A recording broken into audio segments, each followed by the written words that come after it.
Assalamualaikum warahmatullahi wabarakatuh. Nama saya Zaifah bin Bahudin. Nombor metrik 221096. Saya dari kumpulan 2 bersama lagi 3 orang rakan saya, iaitu Muhammad Hasif bin Azrin, Muhammad Rumah Akil bin Abdul Razak dan Muhammad Naufal bin Nasruddin, akan membentangkan tajuk etisma. Jadi, apakah itu etisma? Etisma bermakna fahaman atau kepercayaan yang tidak mengakui kewujudan Tuhan. Etisma adalah merujuk kepada ketidakpercayaan atau kurang kepercayaan tentang kewujudan Tuhan. Dalam bahasa Arab, etisma adalah al-ilhad. Ilhad dari segi istilahnya adalah sebuah mazhab falsafah yang menafikan kewujudan Allah Subhanahu Wa Taala sebagai pencipta alam semesta ini.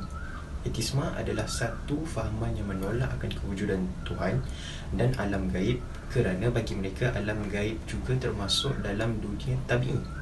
Oleh sebab itu, peranan etis boleh dikira berdasarkan penolakan atau kurangnya kepercayaan kepada agama dan Tuhan. Etisma terbina atas sebab kebencian dan kebebasan sepenuhnya daripada agama. Ada yang menolak kewujudan Tuhan, ada yang menolak agama, dan ada yang menolak pengetahuan tentang Tuhan dan kewujudannya.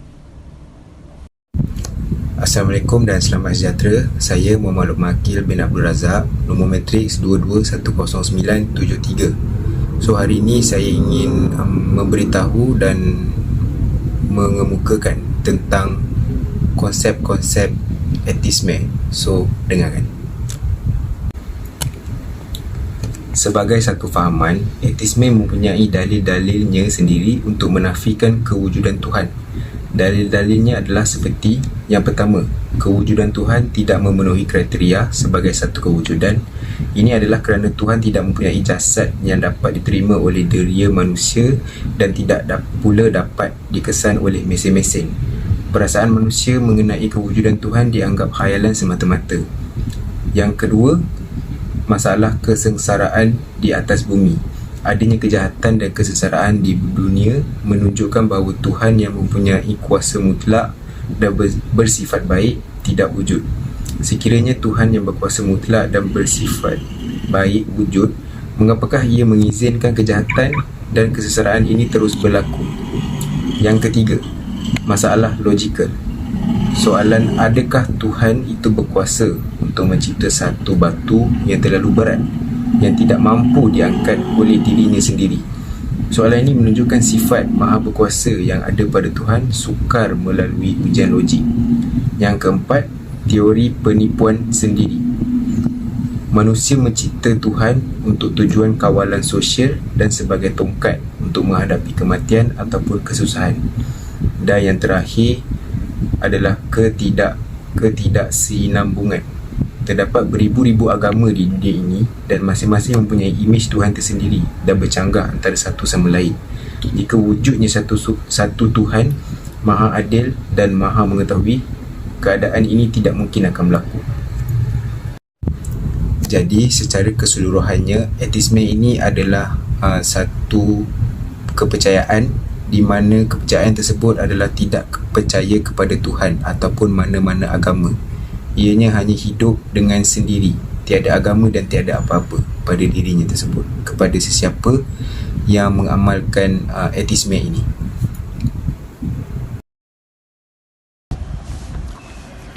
Nama saya Muhammad Naufal bin Nasruddin.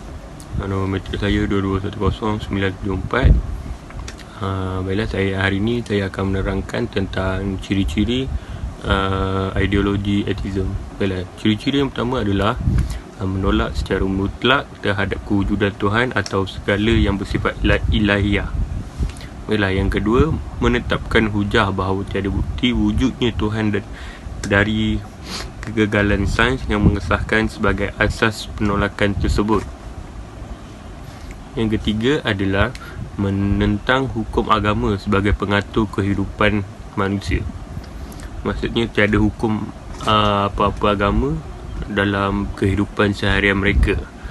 Yang keempat berkait juga ni adalah bebas dari hukuman agama.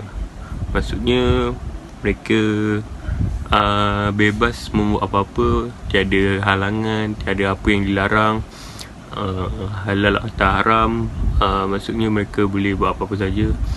Dan yang kelima, mempunyai segala yang berlaku terjadi dengan sendiri. Maksudnya mereka tidak mempercayai bahawa Tuhan yang mengizinkan segalanya. Mereka fikir yang perkara yang terjadi semua berlaku dengan sendiri. Maksudnya tiada apa-apa yang diarahkan oleh Tuhan.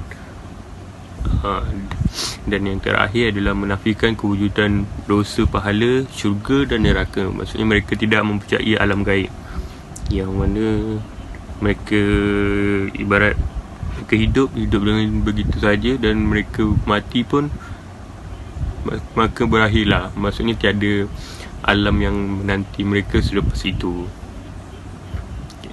Terima kasih. Nama saya Muhammad Asif bin Azrin, 2210-970.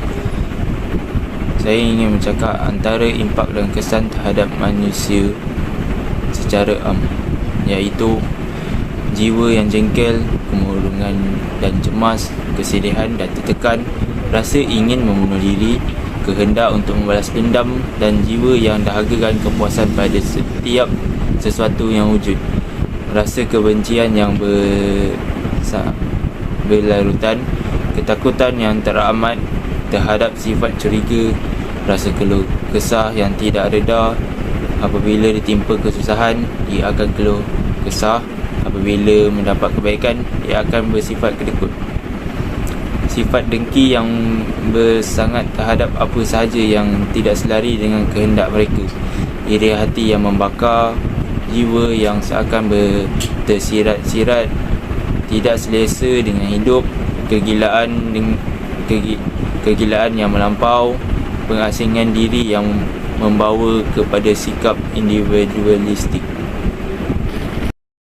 Jadi kesimpulan apa yang kita boleh rumuskan ialah ateisme ini adalah satu sistem kepercayaan di mana ia tidak ada kepercayaan terhadap Tuhan.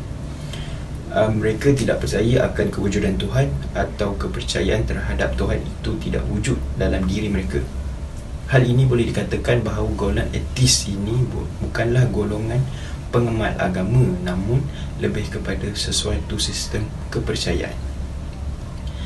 Konklusinya, kita haruslah melayan semua individu di dalam masyarakat kita dengan sama rata, tidak kira darjat mereka, meskipun agama atau kepercayaan mereka berbeza daripada kita. Janganlah kita mendiskriminasi terhadap individu yang mempunyai kepercayaan yang lain dengan kita, kerana ia hanya mampu merosakkan sistem masyarakat di negara kita sekaligus mencemarkan kedaulatan negara kita. Seperti yang telah termaktub dalam perlembagaan, semua individu boleh menganuti dan mengamalkan kepercayaan masing-masing, walaupun ia tidak selaras dengan prinsip rukun negara, iaitu kepercayaan kepada Tuhan. Selain itu, pihak kerajaan perlu memainkan peranan yang sangat penting, sebagai contoh memberikan jalan atau saluran kepada golongan ini untuk kembali mengamalkan agama mereka anuti. Tetapi sebagai umat Islam dan mempunyai agama, percayalah bahawa terdapat lebih dari 1001 kebaikan jika seseorang itu menganutinya dan bertakwa kepada Allah Subhanahu Wa Taala. Sekian, terima kasih.